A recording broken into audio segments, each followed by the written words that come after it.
Nigeria. Let me say good afternoon to the anchor, Babatunde Volatito. And it is always good to be in the news. Exactly. Because that is the best place. It's the best place to be. It's our own parliament. Yes. The Allo chamber of newsmakers. Yes, of news writers. Members of the fourth estate of the realm. Yes. Yeah. That is what they call us. Yeah. That is what we are. And that is what we are. Exactly. Globally, it is globally acknowledged that the press is the fourth estate of the realm. And we are the ones performing our duties most. Yes. We are the ones performing our functions most. As well as the poorly remunerated. Yes, and the most poorly remunerated. Yes, the first topic. Buhari to Catholic bishops. I will reposition the economy, improve security before leaving office. The election is some days away. After the election, a winner will emerge. After the emergence of the winner, preparations for handing over will begin. When will the president have time to fulfill this promise? Yes, I must admit the fact that Mr. President Muhammadu Buhari has little or no time to make good his promise. He has had the opportunity of leading this nation called Nigeria since May 29, 2015. And honestly, it's not been rosy for him. It's not been a tea party for Mr. President. Nigeria has been plagued by humongous challenges, if you allow me to use it. Yes.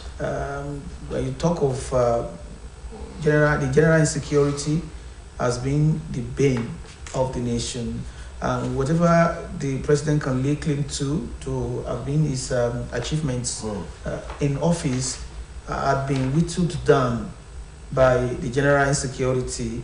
You recall that recently passengers waiting to board train in Edo State were packed off. And if it can happen with such, what do I call it, fiat, you recall that it's like this country is not safe. If the country is not safe, I don't think the economy will benefit positively.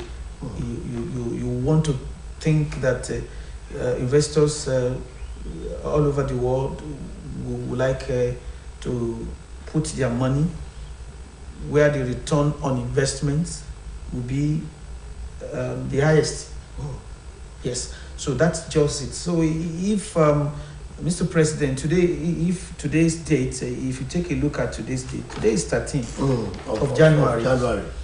And by the end of May, the president must leave office to pave way for a new president, a newly elected president. But the only thing I believe this man will be able to accomplish or achieve in office, he's been a silent achiever, no doubt about it, about this, because a lot of achievements have been made. The only thing is that when the lives of people and their property are not secured, definitely nobody will want to play up whatever he might have achieved in other sectors. We have some critical sectors of national life. Yeah. When you take security is paramount. Yeah. We did say it at the outset of this discourse that every government must endeavor will be expected to put premium on every soul. Every soul that constitutes the nation. And that's why people do praise the Americans to the high heaven. because we have had these cases when the government of the United States will stop at nothing to secure the life, a single life Yes. of an American. Yeah. Even if such an American is a Nigerian American, a person with dual citizenship, The mere fact that is whose life is endangered in Nigeria here will be secured. They from there, it's in commando style. yeah. They can send their troop. America can send a troop to come and secure an American Nigerian here in Nigeria. That's the kind of policy, is the kind of mindset we expect a leader that aspires to lead. In Nigeria, every aspiring candidate, every contestant among those jostling to occupy the office in Nigeria should aspire to securing the lives and property of the people. After that, we should be talking about the economy, the healthcare delivery, education, then agriculture, as the case may be. Those are critical. When we are able to do well in those areas, it's a done deal already. And Nigerians who want to, if people have the opportunity of going to school, irrespective of their gender, they go to school without any fear of being kidnapped, suffering one form of intimidation or the other. Then, and if the school is open all year round, the teachers are taken care of, they enthusiastically they impact the knowledge in the students on pupils. Then you can rest assured that the nation would have benefited maximally. And don't forget, the future of the nation too will have been guaranteed. It's only a well-informed nation, a well-informed citizenry that can guarantee the future of a nation. But come to think of it, this promise by President Muhammadu Buhari is coming few weeks to election. I made mention. I know. I made reference to maybe it's coming in the twilight. Maybe he has that could have come even during his first term in office. But making this time around, when the president is leaving office and is making this kind of promise, he may have been banking on one policy or the other, or one tactic or the other. Yes, repositioning the nation's economy. Because for one to make this declarative statement, yes, one will know that it is no joke. The president, the office of the president is not a purposeful joint. That one will just make statements anyhow, flippantly. Yes, is the #1 citizen in the country. I expect him to know the gravity of the promise he has made to the nation. That will making a promise is yes, and every leader makes promises from time to time. At times your promise can be reassuring. Promises could go a long way in dousing the tension, the escalating tension in the land, and you wouldn't have expected anything other than the promise the president has made, that even though I have little time left before the expiration of our administration, but yet I will do everything. He has continually promised. Don't forget that he has continually promised that the electoral system will be sanitized before he leaves office, before he bows out. And I want to believe he's living up to that belief. Yes. And that's why many of us are really optimistic that... Yes, we are optimistic if you could do that, we are calmed. We don't need so many people to say calm down, calm down. People are being calmed down because it's walking the talk. Yes, the president is walking the talk. I mean, take it or leave it. Reverend Asam Mati Kuka has also alluded to it, that Buhari has done his best. That this man, he means well for the nation, and he has done the best. Though he said his best might not be enough. It's not enough. Yes, nobody can do it all. And don't forget that there are vagaries of challenges, vagaries of misfortunes that had characterized his administration.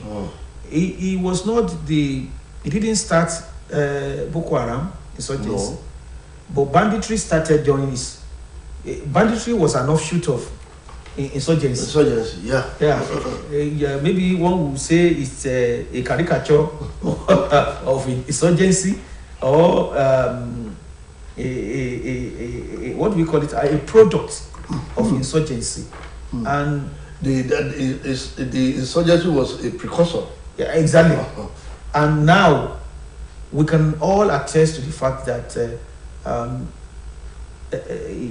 technically, if we not want to use the word of the federal government, technically, Boko Haram, insurgents, word of the minister had been technically decimated. Yes, that is the word of. So let me borrow the word of Alhaji Lai Muhammad. Yes. Yeah. But having exhausted the topic, we now go to the second topic, and that is. So let us give the president the benefit of doubt. Yeah. That he will do his best within the next few months left for him to bow out of office. He was. I'm very sure he want to leave a long-lasting legacy that he want to be cherished for doing his best ultimately at the end of the day. So I expect the economy to be strengthened. Don't forget, he said Nigeria has the capacity to pay back the loans that the government has continually taken. The problem, there's no problem. I don't think there's any problem in taking loans. Every government takes loans. But what is important is the ability to pay back and the temerity to utilize the loans positively. We now go to the next topic on the program this afternoon in the newsroom, and the next topic is 2023. Politicians must understand what ordinary Nigerians want, quoting Bishop Matthew Azan Kuka of the Catholic Church. Nigerian politicians, when making electoral promises, will talk so eloquently that an ordinary Nigerian will wish that he starts work immediately. But when they get there, we'll begin to see that they will be dancing towards selfish ends. Knowing what ordinary Nigerian wants should be the main thing in the mind of each politician. That is, Nigerians need this, they need this, they need that. But unfortunately, what we used to have is a direct opposite of what Nigerians need coming in from the Nigerian politicians. With what the Most Reverend Matthew Atankuka said, can you pry into the mind of an average Nigerian politician? What does an average Nigerian politician have in mind before coming out to say he's contesting, or he or she is contesting for a certain elective office? Okay. When you take the pronouncement of Bishop Matthew Hassan Kuka into context, you want to say that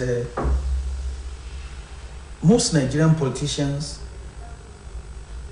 have not been known to profile Nigerians. We need to know quite all right. You can't just aspire to lead a group or a nation.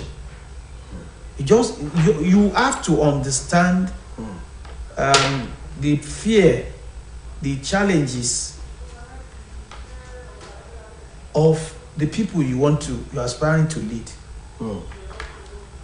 You must know what really is their problem. It's very important that you know what are those things, what are their yearnings, what are their aspirations, and what do you think will alleviate their condition. It's very important. There are critical sectors, as we said the other time. Nobody, let me say an average Nigerian, does not care who is our leader is, as long as all those benefits are coming in, dividends of democracy, as we call it, are accessible. It is very important that we all know that we can only have a president at a time. Now, at least 18 of them are jostling to be president. Let me say, whether we like it or not, some are contenders, some are pretenders, some are just adding up the number. So you cannot expect. While only few are the real. No, that's why I said contenders. Yes, they are the real contenders. I don't want to name names. No. But all I want to say on this set is that you know it. They know. And we Nigerians also know. If we have contenders among them, we know the contenders. We have pretenders among them. We even have dreamers. Yes, there's nothing bad in dreaming, but if you don't have what it takes to be Mr. President, there's no point jostling for it. It is not even a crime for you to aspire to lead Nigerians. But you must have what it takes to lead us. That is very, very important. And what do Nigerians want? We said it the other time that every aspiring leader must have the capacity and ability, capability to lead, to provide security all year round. That is very important. Security of lives and property, the economy, measures must be put in place to galvanize the economy. Because when people's lives and property are secured and the economy is fine, then people will be able to engage in legitimate trades. Yes. And they will have something to show for it at the end of the day.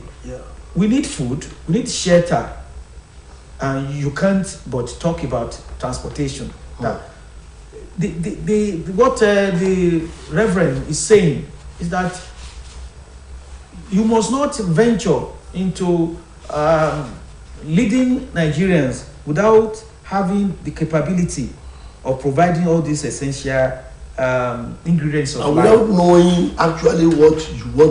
But he did say one thing. that the country does not need a religious president. Yes. But someone who understands the complexity of the challenges facing the country. Invite many of them to come and talk about the challenges we're having and how they intend to overcome those challenges. So that is where you know who among them is fit to take that over office, to take over it. That's very, very important. So by and large, we need to start downplaying religion in our national life. I'm sorry to say that it is a thing of personal conviction. Yes. Your religion, even in Islam, they say, your religion is for you. Yeah. My religion is for me. So, and you wouldn't have been, you wouldn't have done anybody any good if you don't pay premium on justice. So justice is what is important. God will ask you whether you are just to the people or not. So it's not about. So there's no need for us to feel insecure. Religion is one thing. Ethnicity is another. So if the rebel could say we don't need a religious president, we also don't need an ethnic president. Yes, you are right. Because when you are canvassing for votes, you will not say because you are from Yoruba extraction, and now say, don't worry, all the juicy positions will go to Yoruba people. No. Nobody will say. Nobody. You will say that, and you will go to the east and say, don't worry. Yes, instead of 13% derivation, I'll give you 50%. So you won't do that. Whatever will bring the country together and enhance the unity, love, and progress, understanding. All we need is mutual understanding. We see we need to play up the benefits. You see, unity in diversity. We know we are not the same, but God has brought us together. Otherwise, we will have gone apart. We will have gone our separate ways. Years before now, decades before now. But that we are together, God has a purpose for letting us to stick together as a nation. So I want to really align with Reverend Matthew Azankuka on this, and let's let all the politicians go round go round the length and breadth of their constituency. The president has the whole nation as his constituency. Yes. So if you want to lead the nation, you must know what every section of national life really craves for. So when you know what they want, where they need roads, yes, you need to see to the provision of good road network. Where they need industries, so provide for them. We know that Nigeria as a nation, we need to start to be referred to as a production country that is producing a productive economy. That's what we need. We don't want to be a consumer nation. That's what we are. Which will eventually be dumping ground for the developing or developed nations of the world. You see, in countries like Japan, they are producing at zero cost now, and they can afford to take a country like Nigeria as the dumping ground, and its own economy will be growing while we get pauperized the more. So the economy must be considered. Strengthening the economy must be a priority. yes, a thing of priority for everyone aspiring to. So they should know. A leader, an aspiring leader who doesn't know what, it's like a father in a household that does not know what the children, members of the family need from time to time. So how will you address their needs? How will you be able to satisfy all their demands and what have you? One cannot be a good father if you don't see to supplying whatever the family will need from time to time. I believe we have much to read, much to this particular one, and anything else. Thank you, Muideen. Before we go on this program, the question or the statement made by Right Reverend Matthew Kuka, referring to or calling on politicians to know, to understand what Nigerians want. Our wants may change. The change and the want of Nigerians may change from time to time. From time to time. Yes. And the wants vary. That's what I want you to elaborate. Yes, now. Okay, I said it. In a society, an insecure society, is as good as a pariah nation. A pariah nation. Nigeria is a sovereign nation. And as long as, even those who, okay, for instance, if you are a farmer and you are really cultivating your farm land and you can't access your farmland, how will you bring the products, produce to the market to sell? Then when you don't sell, you are running at a loss. And then the populace that is supposed to be fed will remain, what do we call it, without food. Yes. There will be what? There will be hunger. There will be hunger. And when there is hunger, then there is a problem. Yes. Already. So definitely, what we are saying repeatedly is that nobody cares. For instance, in your local government, you have one chairman at a time. Yeah. Not everybody that seeks that office will get there at once. At once. So from time to time, we always have a leader at the end. Okay. Otherwise, there will be chaos. There will be anarchy. So if leaders are aspiring, leaders must know what people really want, and they must not only make empty promises that I will do this, I will do that. They must know. They must have studied how it is done in a sinner climb. They must have, if quote and unquote, the leeway. They must provide the leeway. They must know the way out of the present quagmire. It's like you taking your time to study the incumbent. Take your time to study the incumbent. Look at the pitfalls in every administration. The aim of improving upon. Exactly. That is very, for those who are aspiring to be the president of Nigeria come May 29, 2023, they must know, they must have studied where the present administration has gone wrong. Even the APC leader, the current standard bearer of APC, as far as presidential election is concerned, as well as Bola Ahmed Tinubu, who will be looking at where the party has missed it. Not to even talk of PDP that want to capitalize on the gray areas of the weaknesses. Exactly. Wow. So that is it. From time to time, you must try and assess the incumbent. You must be fair. Yeah.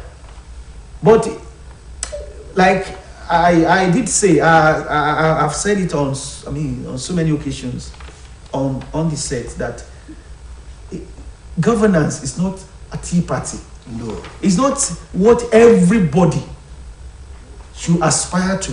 Mm. Some, for instance, now, some are educated, they are brilliant, but they cannot impact knowledge in others. No. Yes, some are only good as armchair critics. Give them the opportunity to lead. They will fail.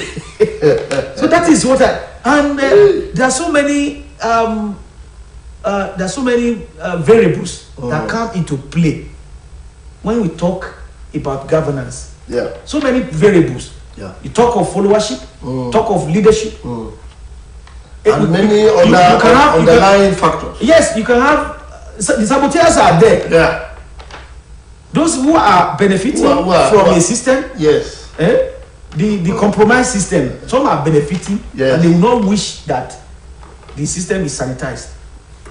Yes, thank you very much. We go to the last topic. We'll be talking the World Bank now. Policy uncertainty, inflation to slow Nigeria's economic growth, quoting the World Bank. There's no other authority on economy globally apart from the World Bank. The World Bank holds the ace, and whatever it says, any country it's affects must really work on it. Nigeria inflation to slow Nigeria's economic growth. Are we already in inflation situation in Nigeria? Yes, if you take a look at the indices that determine the performance of the economy, you want to say that Nigeria is only lucky. The country will have gone under or gone asunder. But it baffles me, knowing full well that Nigeria is peopled by highly intelligent constituents. Nigerians are educated, and when you talk of the law, they are learned. Take an average Nigerian to other countries, he or she will perform brilliantly. Yeah. But when it comes to Nigeria, Nigerians have been known, even the Nigerian police, the vilified Nigerian police has always emerged the best in UN peacekeeping missions, year in, year out. What I don't know is that something is fundamentally wrong with Nigeria as a nation. I don't think God has deprived us of the ability, the capability, and even the talk of the IQ, what it takes, intellectual ability. We have everything in abundance. Unfortunately, what we call value system has been eroded over time.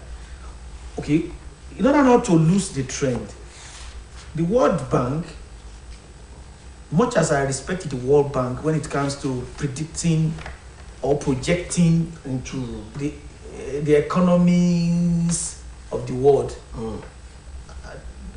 the World Bank does not have the monopoly of wisdom and even knowledge.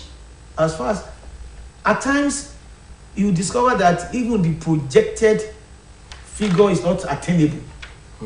It becomes a utopia at the end of the day, a mirage. The world's economy is projected to probably grow by 1.7. But when you take a look at what the World Bank is projecting as far as Nigeria, South Africa, Angola, Nigeria, Angola, South Africa is concerned, the World Bank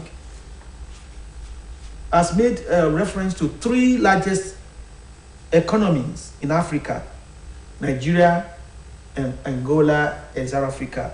So the bank has projected growth of 2.9% for Nigeria, 2.8% for Angola, and 1.4% for South Africa. So even though the projection is lower than what the federal government of Nigeria has come up with as far as Nigeria's economy is concerned this year.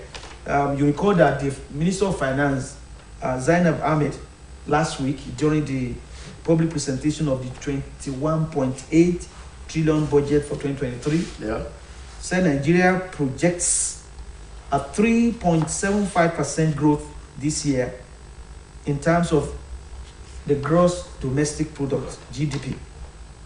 So the federal government is not on the same page with the World Bank as far as this is concerned, because the projection of the World Bank is 2.9%. So the indices that the World Bank points at, you see, when it's saying that there will be poverty, there will be inflation, there will be, yes. The fact still remains that there is much uncertainty as far as the policies and programs of the government are. If the government has been all along been consistent, at times we witness policy somersaults. Too many times. So for so many times in Nigeria, we had witnessed policy somersaults, even within the same administration. So that's the problem. But upon all this, the kind of vagaries plaguing the African continent, we have our own peculiarities as far as our challenges are concerned. They combine together to thwart whatever efforts successive administrations had made to put the economy of each African nation on a sound footing. That's very important. Coupled with this is what I made reference to the other time. There is a powerful clique in the country that would not want government to succeed. Somebody came on the program yesterday said that the politicians are programmed to further pauperize the nation so that they can exploit them unduly. They give them crumbs, and so from the master's table, they make us beg for crumbs. And what do? Especially when your friend is not cooking, and you are saying you won't take the friend of your enemy, the food from the enemy. Okay, so that is the problem. So then we have to do something. We must stop collecting money from politicians. Some people will say they will be on the vanguard of those who clamor for take their money, and it is not good. Don't take it at all. Anybody that gives him money is investing. So you do not expect such a person not to recoup the money he or she might have spent. So let's stop taking money from our politicians so that we can hold them responsible or accountable for whatever is their performance in office. And if a government does not perform, we have the opportunity of changing that government when the time comes through our votes. So you can now see that when we talk of economic growth, there are so many factors that come into play as far as economy. Upon this, see the gargantua rate and the high rate of stealing our fuel. Our oil, the crude. There are, and I even learned that even in prosecuting the offenders, there sabotage. You discover that even the judicial system does not even support accelerated hearing. hearing. And it is sabotage too. Do so you can now see how come that everything is working against Nigeria. Well, the system works in other climes, Senate climes. Unfortunately, it doesn't work. It doesn't work. It doesn't work. Thank you very much, Mudin. Viewers at home, I believe you have enjoyed today's edition of the program in the newsroom. But before you go, I want to say that the country called Nigeria is redeemable. It is. It is redeemable. I don't subscribe to the assertion of some people that it's a failed state. It is redeemable, but you must be the change. Effort to redeem it must begin with us. Exactly. It should start with you and I. Yeah. So if we want a better Nigerian, we must be good in our own respective capacity. We are all leaders. In your department, you are a leader to those under you. Yeah. So you try to lead well. I must also lead well. If you are a teacher, teach well. If you are a nurse well. And if you are a doctor, you doctor well. Doctor well. So that is how we can have a country of our dream. So let us be the change we want in the society. It is on this note that we shall be calling it a day on today's edition of In the Newsroom. We have treated 3 topics: Buhari to Catholic Bishop, I will reposition the economy, improve security before leaving office, quoting President Muhammadu Buhari. And 2023, politicians must understand what ordinary Nigerians want. That's quoting Right Reverend Matthew Hassan Kuka. And policy uncertainty, inflation to slow Nigeria's economic growth. That is coming from the World Bank. I want to sincerely thank my guest on the program, Muideen Adeleke. Thank you for coming. The pleasure is mine. On behalf of the producer of the program, Oladayo Olanepeku, and the executive producer, Akinola Olabi, Babatunde Bolatito is my name. I say God bless Nigeria.